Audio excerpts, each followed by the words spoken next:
आरएसवीआई info capsule पर ये है आरएसवीआई न्यूज अपडेट्स। आइए सुनते हैं देश विदेश की प्रमुख खबरें और सबसे पहले अंतर्राष्ट्रीय खबरें। ट्रंप पर हमला करने वाले मैथ्यू के कार में मिला विस्फोटक, स्कूल में जीता था $500 का स्टार अवार्ड। डोनाल्ड ट्रंप पर हमला करने वाले थॉमस मैथ्यू क्रूक्स का एक वीडियो सामने आया है। इस वीडियो में उसका कहना है कि उसे डोनाल्ड ट्रंप और रिपब्लिकन से नफरत है। आपको बता दें कि आरोपी क्रूक्स पेंसिल्वेनिया राज्य के बेथेल पार्क का रहने वाला था। ये जगह ट्रंप की रैली से करीब 35 मील दूर है। CNN की रिपोर्ट के मुताबिक 20 वर्षीय थॉमस मैथ्यू क्रूक्स ने 2022 में स्नातक पास किया था। सीक्रेट सर्विस के स्पाइनर ने जवाबी कार्यवाही में मैथ्यू को ढेर कर दिया है। ट्रंप पर जानलेवा हमले के बाद बाइडेन और डेमोक्रेट्स में मची खलबली बदल सकती है चुनाव की दिशा। अमेरिका के पेंसिल्वेनिया में रिपब्लिकन प्रतिद्वंदी डोनाल्ड ट्रंप पर जानलेवा हमले के बाद राष्ट्रपति जो बाइडेन के पुनर्निर्वाचन अभियान पर राजनीतिक असर पड़ सकता है। पेंसिल्वेनिया में गोलीबारी के कुछ घंटों के भीतर बाइडेन ने चुनावी टेलीविजन विज्ञापनों पर रोक लगा दी। इसके साथ ही अन्य माध्यम के राजनीतिक प्रचारों पर भी रोक लगा दी गई। अमेरिकी राष्ट्रपति ने उस विज्ञापन पर भी रोक लगा दी जिसमें 2016 के अमेरिकी चुनाव से पहले एक मामले में पॉर्न स्टार को दिए गए पैसे के आरोपों पर न्यूयॉर्क की अदालत ने ट्रंप को दोषी ठहराया था।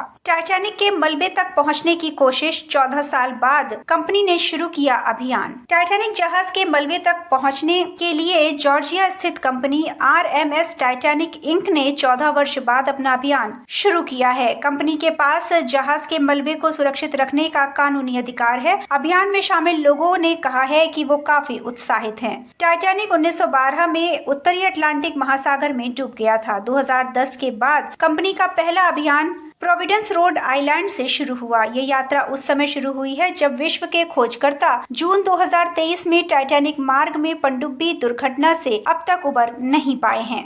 पूर्व अमेरिकी राष्ट्रपति ट्रंप पर शूटर ने क्यों किया हमला, FBI ने नहीं किया खुलासा। अमेरिका में सुरक्षा एजेंसियों ने पूर्व राष्ट्रपति डोनाल्ड ट्रंप पर जानलेवा हमला करने वाले शूटर की पहचान 20 वर्षीय थॉमस मैथ्यू क्रूक्स के रूप में की, लेकिन अपराध के पीछे के मकसद के बारे में अभी तक कोई जानकारी साझा नहीं की है। एजेंसी ने एक बयान में सिर्फ इतना कहा है कि FBI ने 20 वर्षीय थॉमस मैथ्यू की पहचान ट्रंप की हत्या के प्रयास में शामिल व्यक्ति के रूप में की है। इससे पहले एक प्रेस कॉन्फ्रेंस में FBI के विशेष एजेंट ने कहा, इस समय हम ये पहचानने के लिए तैयार नहीं हैं कि शूटर कौन है। हम उस पहचान के करीब हैं। जैसे ही हमें 100% विश्वास हो जाएगा कि वो व्यक्ति कौन है, हम इसे प्रेस के साथ साझा करेंगे। आइए अब जुड़ते हैं देश के साथ और सुनते हैं राष्ट्रीय खबरें।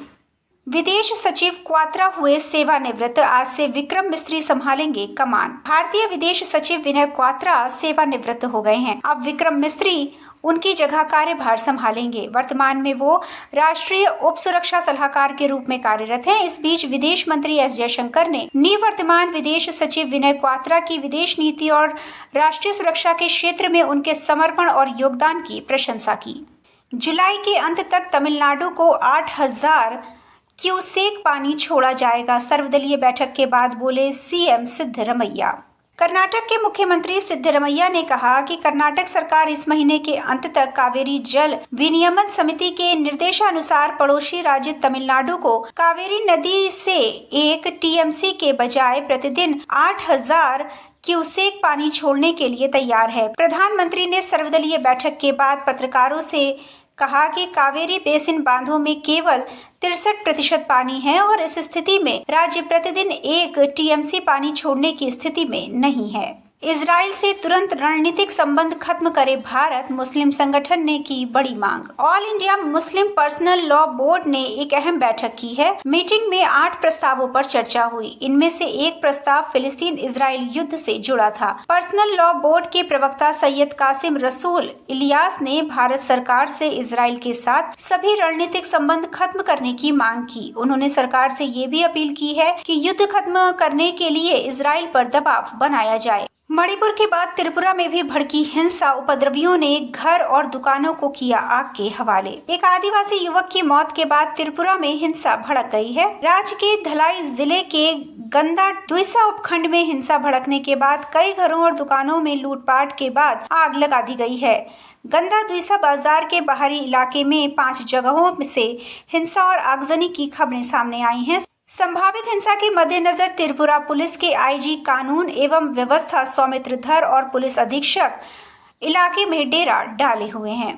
मणिपुर में सीआरपीएफ के काफिले पर हमला, एक जवान शहीद और एक पुलिसकर्मी घायल। मणिपुर के जिरीबाम जिले में संदिग्ध उग्रवादियों ने स्टेट पुलिस और सीआरपीएफ की टीम पर हमला किया। बंदूकी हमले में केंद्रीय रिजर्व पुलिस बल का एक जवान मारा गया। मणिपुर पुलिस ने इस घटना की जानकारी दी है। पुलिस ने आगे जानकारी देते हुए बताया कि पुलिसकर्मियों को भी चोटें आई हैं और उन्हें अस्पताल में भर्ती कराया गया है।